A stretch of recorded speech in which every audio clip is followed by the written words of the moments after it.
Let's face it, without brains, our bodies wouldn't know what to do. And more than ever, we let technology do the thinking for us. Please drive to highlighted road. Thanks. Yeah, I mean, I don't know what I would do without modern technology. But without me, would a machine be just a hunk of metal? Or are brains, bodies, and machines inextricably linked? I'm Jennifer Pulley. And I'm Johnny Alonzo. In this episode of NASA 360, we're going to explore the connection between the body, the mind, and machine.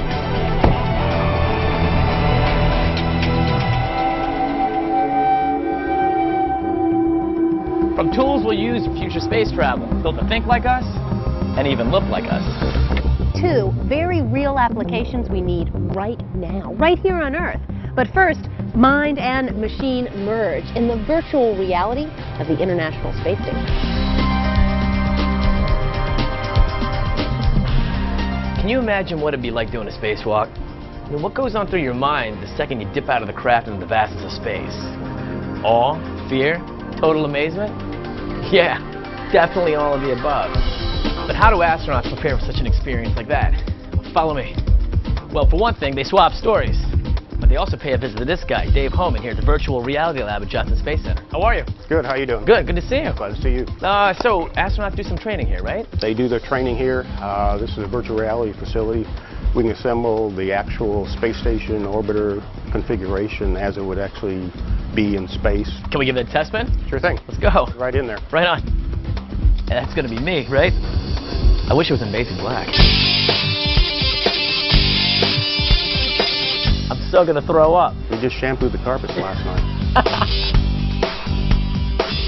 This is essentially where the astronauts come to work their protocol and procedures with between EVA crew members and robotic arm operators, so that it becomes like second nature to them. This is a place where they can actually work out those protocols on the ground before they get into space, and so that it's familiar to them, and it's not a surprise when they get on orbit. You know, I can totally see how this would help astronauts. Thanks, Dave. Sure thing. You ready to get out? Absolutely. Okay. Look, whether you're aware of it or not, our brain is constantly responding to stimulus. I mean, thanks to our various senses, like our eyes, our ears. You get the picture. But when that stimulus is coming from a machine, does our brain respond the same way? Well, my good friend Jennifer Pulley at NASA Langley Research Center is taking a closer look at planes and pilots. See how they work together. Take flight.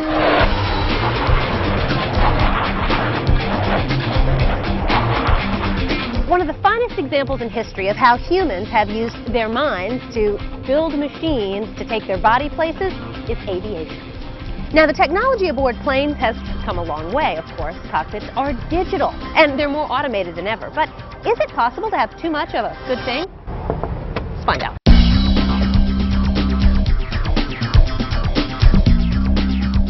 This is a 757 cockpit. You have all the head-down information you would typically have. We have something here called a head-up display that I'm going to show you if you'd like. If you'd like to fly, I can show you a new technology we've been working on. Would I like to fly? Would I like to fly? Yes!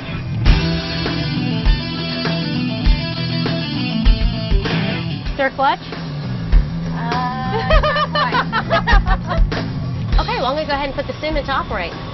You know, this reminds me of like driving a car. You know, same deal. You've got your speedometer on the outside, but I don't have all these instruments on my car. How do pilots not get overwhelmed and take all this in? That is a great question. The testing we do in here is we're looking at the best way to present information to a pilot. We want to do that so he maintains his situational awareness, so you remember there's a mountain out there. You remember which runway you're landing on. 16 right at Reno, not 16 left. And by doing that, we want to increase their situational awareness, but we also want to make sure their mental workload doesn't get so out of hand that it's overwhelming to fly. So what I hear you saying is you're looking at sort of a combination between protocol, aesthetics, what you see, and psychology. That's exactly right. We're looking at how humans best deal with information, how to best present that to them, and where to put it, and it's everything from visual to control. Sounds like it's never a dull moment for the pilot. Probably not, but you know what? On a long flight, like a long en route flight from, say, Paris to New York, at nighttime, when you really probably want to be sleeping, pilots, they keep all the information there, but they could become complacent. Not bored or anything like that, but there's technologies that you can look at. In fact, Dr. Alan Pope here at NASA Langley has been looking at brainwave technology in simulators to to be able to determine when a pilot might be becoming complacent. Linda, I will be sure to talk to him. Thank you so much for your time. So welcome. Thank you for coming. Letting me fly. You did a great job. I appreciate that. All right, up next, Johnny Alonzo's down in Houston, Texas, and he's going to be looking at another NASA study designed to help pilots prepare for situations where they need to be 100%, especially when their minds and bodies aren't cooperating. One very serious hazard for pilots is that moment when your eyes, your body, and the seat of your pants are telling you something completely different than what your plane is telling you. I mean, you can get thrown off, especially when you need to make a crucial decision, like when you're landing. Can we train the mind and body to work together to handle these intense situations? Maybe Dr. Scott Wood could tell us. Come on in. Doctor, how you doing? Hey, good to see you. So, tell me, what do you do here to keep these astronauts cool? Oh, you know, we're just getting ready to start a study. Why don't we show you in the next room? Let's go. Let's go. So what do we have here? What we have here is a motion simulator that we've used with pilots and some of our returning astronauts. Okay. So it's creating some of the confusing, challenging sensory conditions that pilots experience. All right. And what we're really excited about is some of the new sensory aids that we've been looking at. Actually, this has been developed through some research in the Navy. And the point is, sometimes when you're in these challenging situations, it's not that we don't have enough information for the pilot in the displays. Sometimes it's just grabbing their attention, having them pay attention to it. And that's the point of these tactors. So these are small little pager motors. They're right here. And what they do is they vibrate. So wait, let me clarify something. These are sensors. So, I mean, when it's strapped on the body, if the pilot has to go right, they will feel like a vibration on the right side of their body. That's correct. Yeah, that's their feedback. It's kind of like a tap on the shoulder just to get their attention and let them know what direction they need to correct. Very cool. And you said you have Julie helping us out today? Yeah, so Julie's going to wear these and get in our motion simulator. You're braver than I am, I'll tell you that.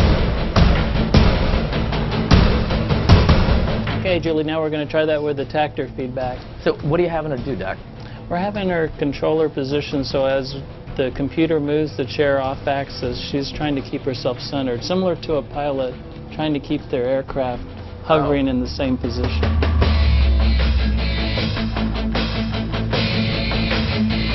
I am so glad that's not me. Look, don't go anywhere. When NASA 360 returns, we're going to take a closer look at your brain.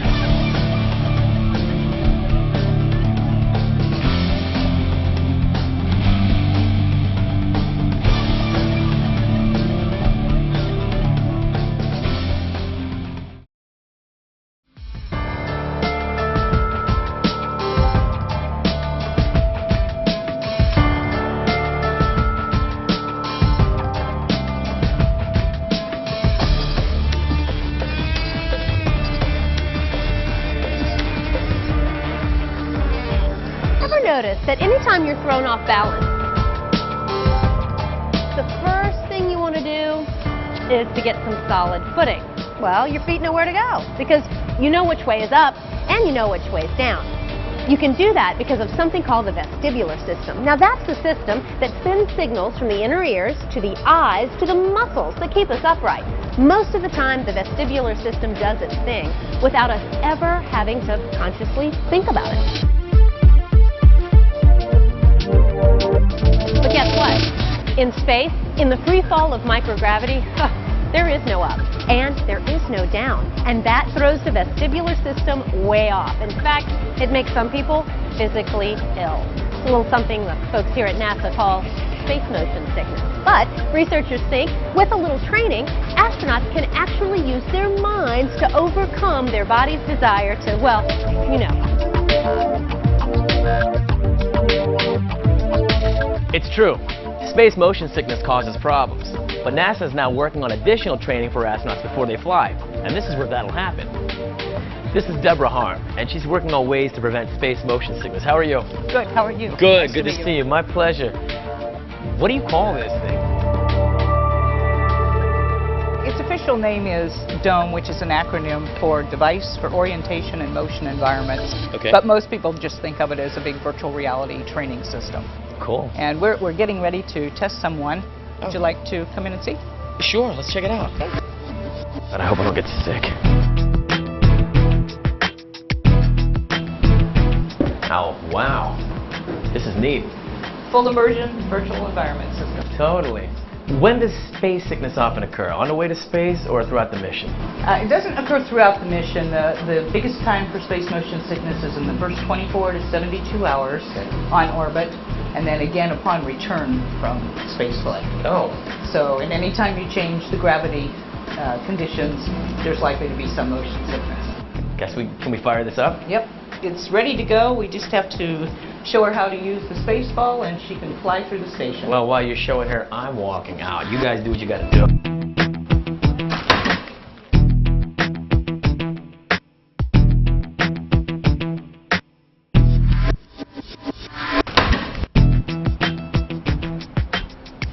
Deborah, that was awesome. Thank you so much for everything. You're welcome. It was my pleasure. Talk about mind over matter. Jennifer, you're up. Now, we all know that when our minds begin to wander, we are a lot slower to respond to things. And really, that's not good if you're a pilot. But what makes that happen? Our friend, Dr. Alan Pope. Hi, Dr. Pope. Hi. He decided to actually take a closer look into what was going on in the brains of those pilots as their minds were beginning to wander, right? That's right. We used an electroencephalogram, or EEG, to study the pilot's brainwaves while they were interacting with flight deck technology. What is a brainwave? I mean, I know I have them going on. I don't think I've ever seen one before. Well, they look like waves. There are large waves and small waves. And we studied 3 different kinds of brainwaves: alpha waves, beta waves, and theta waves. And they differ from each other by their size, how large the valleys and hills are, and how spread apart they are. Now, the system that you used in your study to study the pilot's brainwaves, a little different than an EEG. Tell me about it. We started using a closed-loop system. And it's closed loop because the pilot's brainwaves are connected to the simulator. Sounds like the pilots were actually controlling the simulator, like a mind control video game? It's sort of like that. It is. And we realized that that kind of setup was very much like a neurofeedback system that's used to train to treat ADHD. Well, what did you find? Well, that's where this guy comes in, Dr. Dominic Greco. His company has an exclusive license with NASA to produce this video game technology. And he's here. He's here. Oh, let's go meet him. Hi, Dominic. How are you doing? Good, Alan. This is Dr. Greco, the founder of Smart Brain Technologies. So nice to meet you. Pleasure meeting you, Jen. This is amazing, a video game that's controlled by your brain. It's controlled by your brain just like the work Dr. Pope is doing with the flight simulators. But instead of using a flight simulator, we're using real PlayStation and Xbox video games. Can I try it? Let's get going.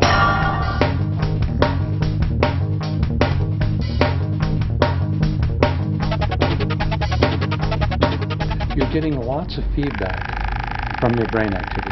Yeah, this vibration that I feel. What is that? Vibration is saying that you're becoming a bit too anxious and you need to relax and calm down. Now, why does this help kids with ADHD? And I'm thinking I might have ADHD, Dr. Greco. As we measure that activity, we feed it through the neurofeedback device and it sends a signal to the game controller. Okay. So the only way you can be competitive in the game and do a good job is by producing the right kind of brain activity. Oh, see, that's cool. Finish! I won! I don't know about that, but God, this was my brain on technology. How cool is that? What's next? I'm sure there's something coming up. Well, actually, I have some students right over here working on some stuff. So get unhooked and let's go. All right. Help. Help.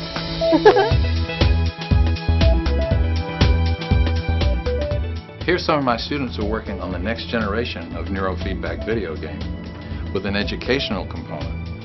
Chase, what's going on here? Well, Dr. Pope, as you know, education and video games have really, for the longest time, been 2 separate realms. So our project here is really to try and incorporate them and add a bit of fun into learning. The idea is to reward students if they keep more engaged. If you stay engaged enough, then you will get a bonus later in the game during the interactive phase. Thanks for being with us today, guys. We really appreciate it. Thank you. Okay, guys, earlier in the show, we learned how our minds and machines work together to help prepare pilots for flight. Well, what about after they return to Earth? Did you know that some astronauts, when they return to Earth, have problem with their locomotion? To find out what that means and how NASA's fixing it, Johnny Alonzo's on the scene.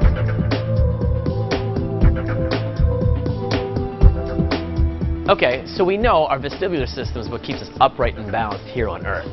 And that going into space completely throws it out of whack. But did you know that when you return from space, your vestibular system stays out of whack for up to a few weeks? Well, we can't have astronauts stumbling all over the place. So guys like Dr. Jacob Bloomberg here have devised training techniques to help astronauts readjust to Earth. How you doing, Doc? How are you? Good to see you.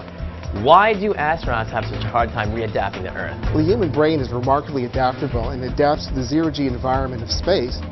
The downside of that is when you return back to Earth, you need to readapt to the Earth environment. And that can even take up to several weeks at a time. Wow. So, Doctor, tell me exactly what's going on here. Well, during this training, subjects walk here on the treadmill, and while they're walking on the treadmill, you can see that the visual scene moves up and down, and also the walking surface moves up and down too. And what this provides is a balanced challenge while you're walking. And this trains the brain now to become more adaptable to deal with some of these challenges. So you get better at dealing with it over time. This is great for astronauts. What about Earth applications? Well, falling is a real big risk factor for older adults, and we've been using some of this training to train older subjects to become more adaptable, so we think that'll prevent them from falling in the future. So we see some really widespread applications for this type of training. Well, Doctor, this is giving my brain and body a workout. Thank you for everything. Absolutely. Awesome. Listen, stay tuned, because when NASA 360 returns, we're going to take everything you've learned full circle with a look at robotics and bionics.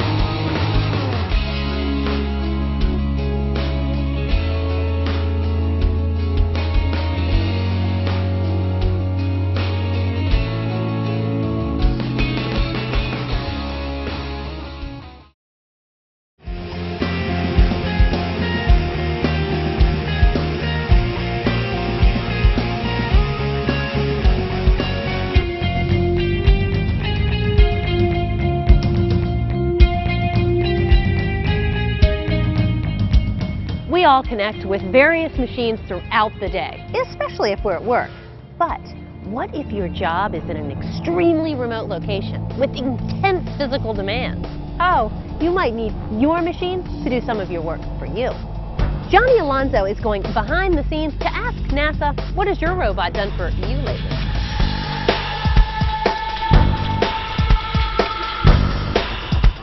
Just getting to space is tough enough. And spacewalking? It's like an extreme sport. That's why sometimes astronauts need a helping hand. Or two. That's why NASA teamed up with DARPA. Together they're working on Robonaut, a humanoid robot that's going to work alongside astronauts in the extreme space. How cool is that? Come on, let's go see what they're doing.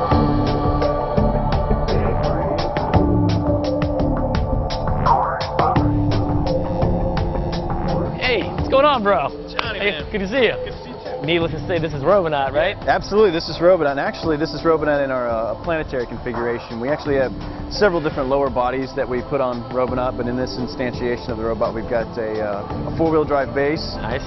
So we're visiting missions for the Moon and Mars. This is just wild. I mean, it just looks like lasers should be shooting out. Yeah, I know, it's fantastic. Actually, there are lasers shooting out of this thing right here. It scans out in front of the base, looking for rocks and stuff to, so the obstacle avoidance, things like that. And actually, in terms of the sensing all over the robot, we've got force sensing going on right here. So it knew to come in and not squeeze the box too hard. So it was actually actively sensing kind of the weight of the box. So Nick, when do you see this Robonaut technology, being used, like on the moon?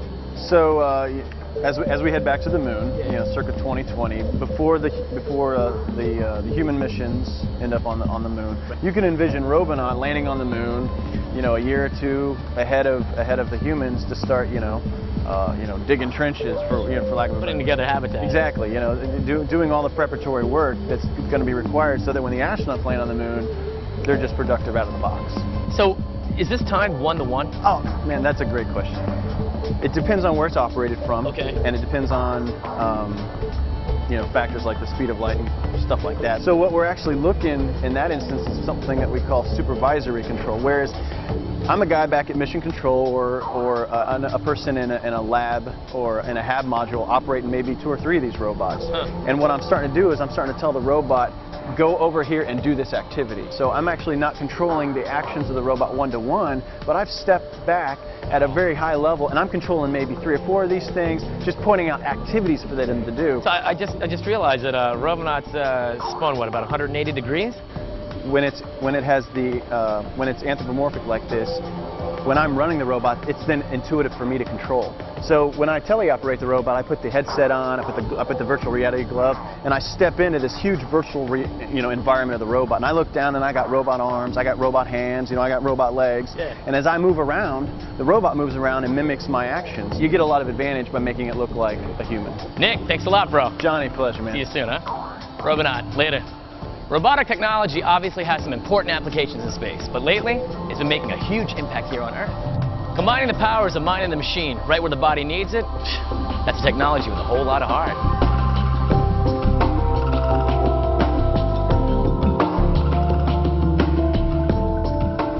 So, what do you get when you combine the revolutionary advancements in robotic arms and hands, like Robonaut has, with the neurofeedback technology that's helping kids with ADHD?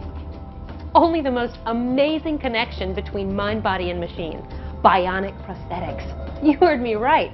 I'm talking about prosthetic hands and arms that are controlled by the mind. Jesse Sullivan has the first ever prototype. Just by thinking about it, he can remove a credit card from his pocket. He can stack cups using sensory feedback. The prosthetics can even improve his gait when the limbs are in the free swing mode. This is a culmination of decades worth of research by experts all over the country, and all brought together in just a few years for DARPA's revolutionizing prosthetics program, an idea born from the desire to help soldiers returning from war with the loss of limbs. Each element of the bionic prosthetic required a team of experts. Some perfected the control and dexterity of the mechanics. Others worked on the sensory feedback or on creating a lightweight design. And prototype 2 might include synthetic skin, flexible, integrated, lightweight, multifunctional skin called film skin. Oak Ridge National Lab is developing the temperature sensor for film skin, while the National Institute of Aerospace at NASA Langley Research Center develops advanced pressure sensors. Now, together, the sensors will allow an amputee to do something as simple as picking up a paper cup full of hot coffee. They'll be able to sense how hot it is and know how hard to squeeze the cup so they won't spill. Sounds simple? What were you expecting? Superhuman strength? It's only a matter of time. Human beings are continually adapting to new technology, yet there is still so much to learn about how our minds and bodies work together naturally. So, how deep will the relationship between mind, body, and machine go? Who's to say? A little human ingenuity goes a long way, and machines will no doubt join us in our endeavors, whether it's exploring new worlds or working to make our own a little bit better. For Johnny Alonso, I'm Jennifer Pulley. Thanks for watching NASA 360.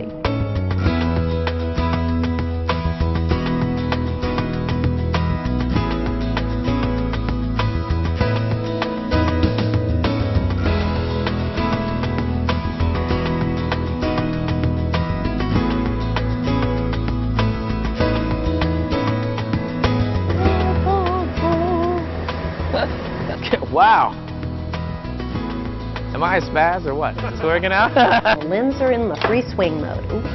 Looks like a brother of an ex-girlfriend that I dated a long time ago, so yeah, kind of agree with you. God. After they've gotten back from space. Back to you with Chip. Oh, again? Okay. How does Robonaut dance?